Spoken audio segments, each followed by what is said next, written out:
nkaba ndi umuvuzi gakondo uvura kinyarwanda indwara zigiye zitandukanye.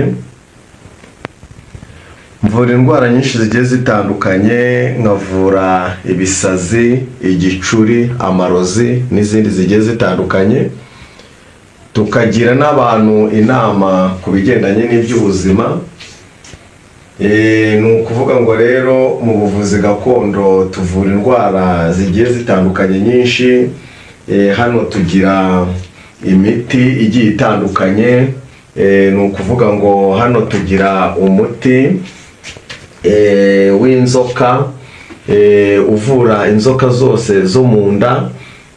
Ni ukuvuga ngo ukavura amibe, sikarisi, telekomunase, teniya. Ni ukuvuga ngo uyu muti rero urawukoresha ukavura inzoka, yaba ari ku bana cyangwa se umuntu mukuru. Ni ukuvuga ngo ku nzoka biba birangiye. Uyu muti ni ukuvuga ngo tugira imiti hano igiye itandukanye.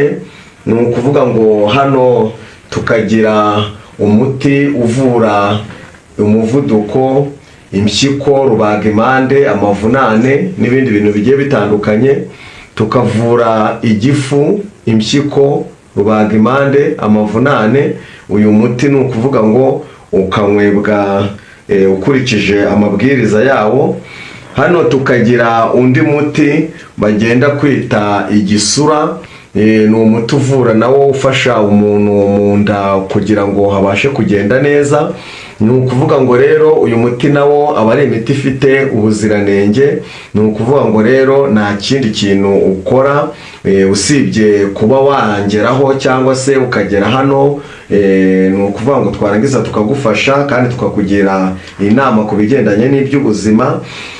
Hano tukagira undi muti bawita ibanga ry'urugo. Ni ukuvuga ngo ku bantu batakibasha kubaka urugo cyangwa se gutera akabariro. Ni ukuvuga ngo uyu muti rero niwo dukoresha. Ni ukuvuga ngo ni umuti ufite ubuziranenge kandi busesuye. Ni ukuvuga ngo rero uyu muti uburyo ukoreshwa, unywebwa mu gitondo na nimugoroba. Ni ukuvuga ngo ibiyiko 2 mu gitondo, 2 saa sita na 2 nijoro. Ni ukuvuga ngo kandi unywaho iryo rimwe ryonyine. Ni ukuvuga ngo warangiza paka umaze habarikire y'umuntu y'abantu bakuru. Noneho kandi tukagira n'inama abantu b'abagabo cyangwa se b'igitsina gore. Abo bose tubagira inama y'ibigendanye n'ubuzima bwabo.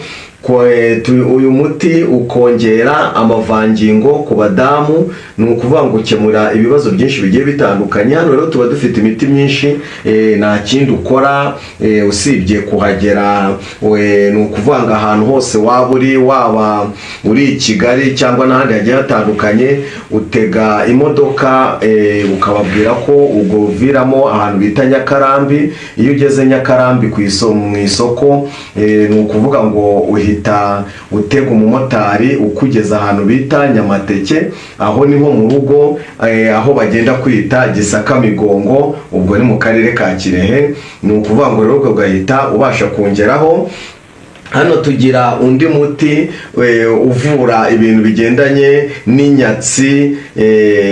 Hari inyatsi karande z'umuryango, hari inyatsi za karande z'umuryango, hari inyatsi zishobora kuza ugasanga urakora ariko ugasanga nta muntu ukurusha gukora, ahubwo ariko ukategereza ko hari ikintu ugeraho ugaheba. Nta kindi rero uraza tukagusuzuma, twarangiza tukareba ese iyo nyatsi ni karande iraturuka hehe, kuko dukora ibintu byinshi bigiye bitandukanye. Turanashika.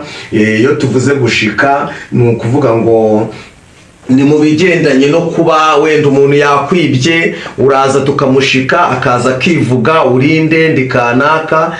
Noneho twarangiza tukamubaza ibyo yibye akabizana. Ni ukuvuga ngo ibyo turababwiza ukuri, nta kindi rero ukora usibye kugira ngo utugereho. Ni ukuvuga ngo twarangiza hano dukora ibintu byinshi bigiye bitandukanye ku bigendanye n'iby'ubuzima. Ni ukuvuga ngo rero kuvura kwacu ni umuco wa sogokuru.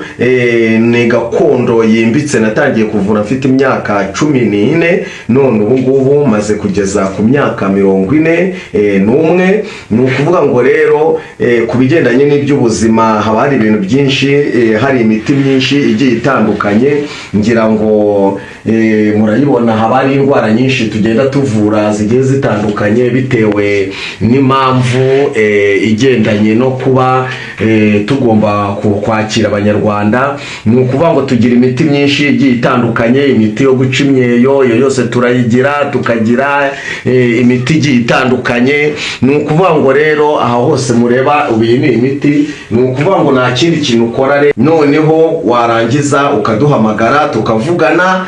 Kuza unje kundeba bisaba kugira ngo ubanze umamagare umbaze ko mari, kuko hari igihe mba nkunze kuba ndimo nagiye kwakira abanyarwanda hagiye hatandukanye.